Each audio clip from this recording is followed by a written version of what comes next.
Hey man, I don't know how this is gonna work, but wanted to try something. We gotta find some place to store all these sweet potatoes, and through a process of elimination, the only place that makes sense at the moment is a corner of the master bathroom that is usually Daddy's junk corner, or at least has grown into Daddy's junk corner. So now I've got to clean out all my junk to try to make some space to put the sweet potatoes in. And I got to looking at it, and most of it's stuff that you guys might be interested in a little bit. So I thought, what the heck, I'll bring you along. It'll keep me working. But I'm gonna try to do this self-shot one-handed, so it might not work. It might be a little bouncy. We might stop in the middle, but here we go. All right, here's Daddy's junk corner. You can kind of tell from the wall that there used to be a garden tub in here, and I took the garden tub out, and you can see where I got a little overzealous with the crowbar. I took the garden tub out, and there's some original artwork. You like that? Mariah's sister did that.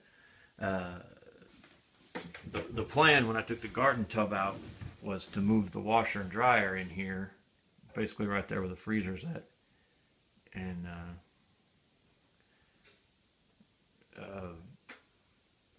then where the washer and dryer is at, turn that into a pantry. But I got stalled out, as I always get stalled out on all my projects. In fact, we're about to try to deal with some of the stuff I got. Here's a project I got stalled out on. I was going to make buckets of beans and rice. I got 3 buckets from Fastenal. The Fastenal rep at our plant gave me a pretty good deal on 90 mil food grade buckets with lids, with well, you probably can't see it, but there's gaskets up in there. So it was like barely $10 a bucket, and she brought it to the plant for me, so I didn't have to pay shipping. So it was a pretty good deal. But the plan was to get a bucket of rice.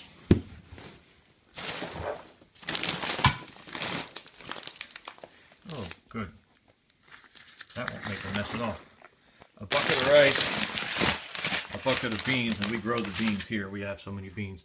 And then the third bucket filled with non-perishable comfort stuff.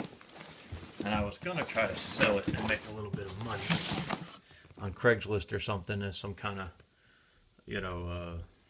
novelty item to not run afoul of anything.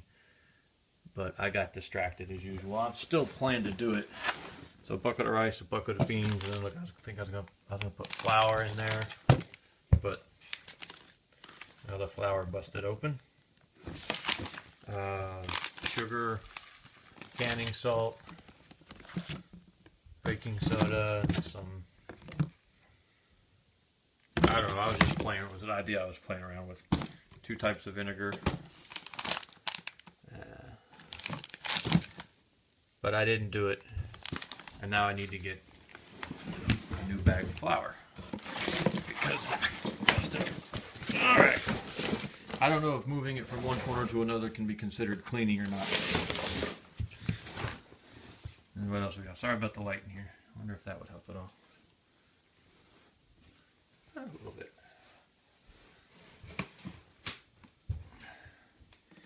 Alright, now I've got... See, I don't even know why is this in here. It's just a bag. Empty bag. I think it's in here because I don't have anywhere else to put it. What have we got in here? Oh good, we've got a bag with a bag in it. There you go, that way, I guess we were going for efficiency. A bag in a bag. Why do I even have that? I don't even know what that is. That looks like a belt from an old tool belt. Actually, I know a guy at work who could use that. We'll take that too. I don't know. Some kind of strap.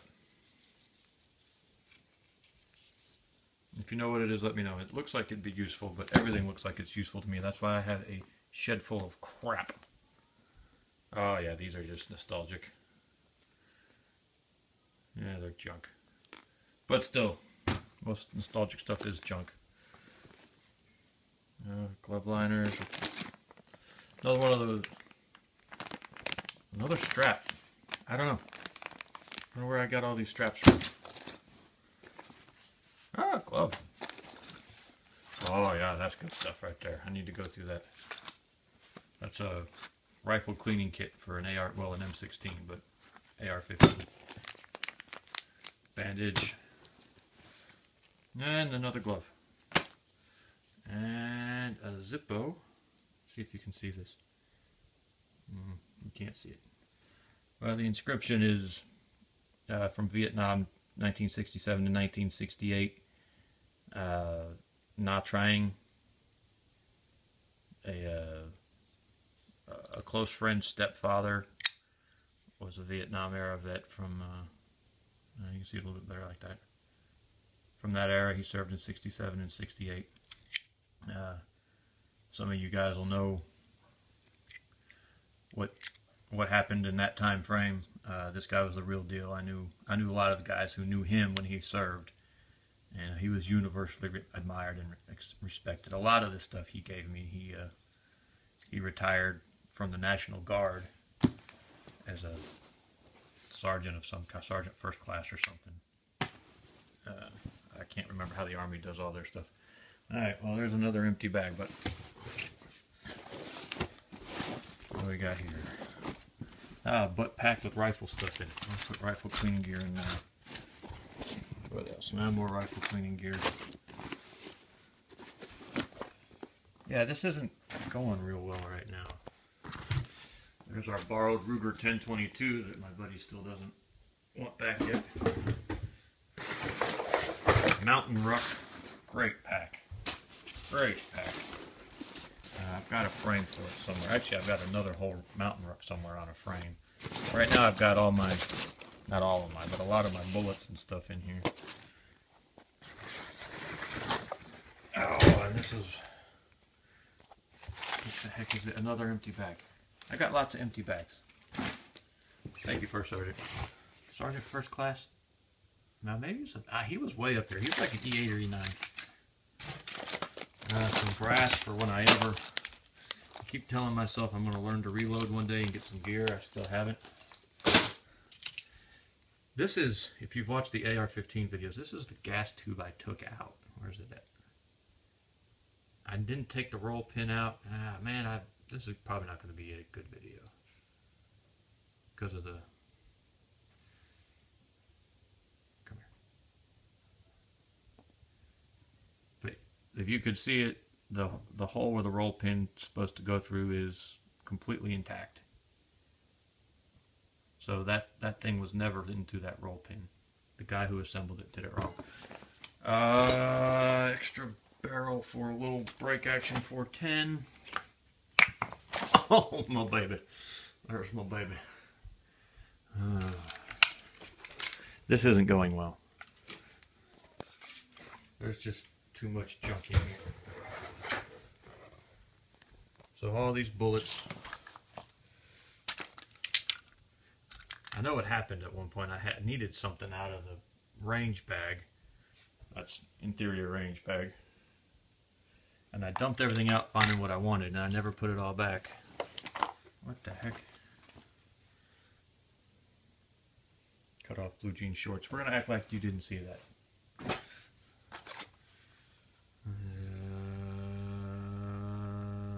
Some 223, I don't know. Doesn't look like a brand out there. Oh, there we go. Practical Nurse, Free Raven. Although I don't think you go by Free Raven anymore. I do have some. Okay, so this whole range bag, this is just needs help.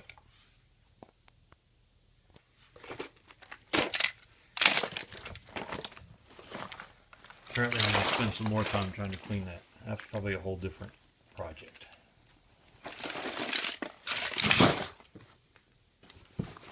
Oh, there's my camis. guy gave me this belt when I was in the Corps. He swore you could hold a car up with it. I haven't tried. I don't plan on it.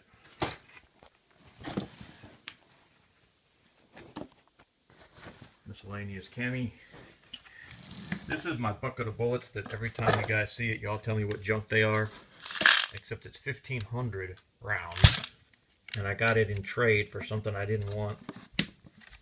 And it's just going to sit here until, please God, one day the whole system collapses and I need it.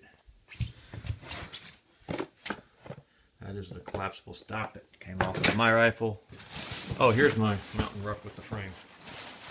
This lighting is awful. I'm sorry, guys. 10 minutes. Stupidity.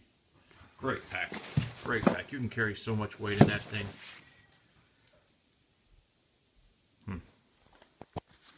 Some more laundry that got lost. I have such a long-suffering wife. Ah, yes. The poncho liner. Greatest piece of gear ever. If you don't have a poncho liner, get a poncho liner. And I even have some ponchos, but I don't know why. And there's my cross-cut saw. We're going to be doing a video with this here shortly. I am in love with this thing.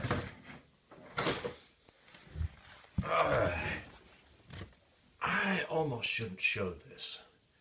This is a family heirloom. It's an old Winchester. Is it a Winchester? I'm pretty sure. I'm almost positive it's a Winchester. Pump 22. I believe it's in 1906, but I could be wrong on that.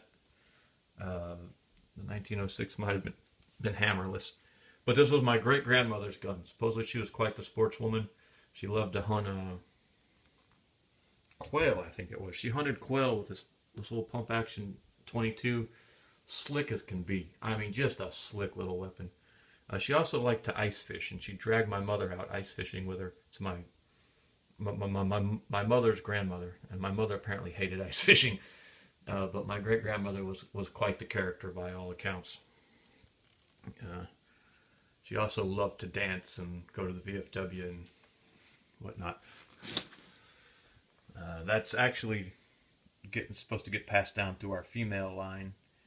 So it came from my great-grandmother to my mother. She wants it to go to my oldest daughter, who is about to get married and have a home of her own. So I'm going to try to clean it up and re-blue it so I can send it with her to her house and her new husband. But we all know how I do things, so she might just have to take it the way it is. Fortunately, her new husband's a Marine, and he might be able to blue it himself. Okay, what do we got here? Oh, Lord. Old BB pellet gun I'm holding on to for when, I believe this is my oldest son's, but we'll hold on to it for the little boys. Oh yeah, here we go. And my second son's BB gun, the same time the older boy got the pellet rifle, so we're, actually, you know what, I need to go ahead and get some BBs for this. The boys are ready for it. The younger boys are ready for it. And their older brother is too big for it.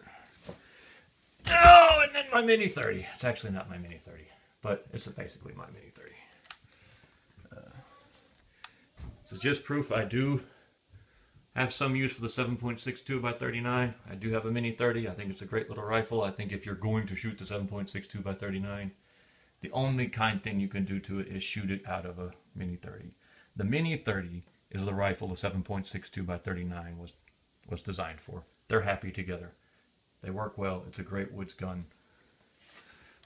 It's at least as effective as the AK-40 Puke. Although the SKS has that 20-inch barrel, so the SKS is technically more capable.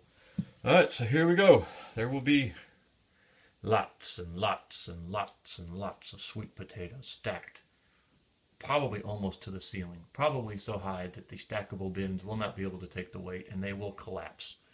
And I'll have to start all over. But there we go. Hope that wasn't too boring, man. Thanks.